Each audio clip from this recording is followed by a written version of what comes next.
বাংলাদেশের জামাত ইসলামের কেন্দ্রীয় নির্বাহী পরিষদের অন্যতম সদস্য, বিশিষ্ট আইনজীবী, কেন্দ্রীয় প্রচার বিভাগের সংগ্রামী সেক্রেটারি, ময়মনসিংহের একটি সন্তান, মুক্তাগাছা সংসদীয় আসনের জামাত মনোনীত সম্ভাব্য সংসদ সদস্য প্রার্থী অ্যাডভোকেট মতিয়ার রহমান আকন্দ।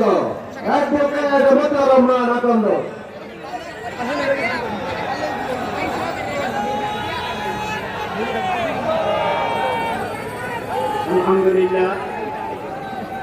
আলহামদুলিল্লাহ রাব্বিল আলামিন আসসালাতু ওয়াসসালামু আলা সাইয়্যিদিল মুরসালিন আমিরের বক্তব্য শুনে পরে ওয়া আলা আলিহি ওয়া আসহাবিহি আজমাইন। আজকের এই ঐতিহাসিক কর্মী সম্মেলনের সম্মানিত সভাপতি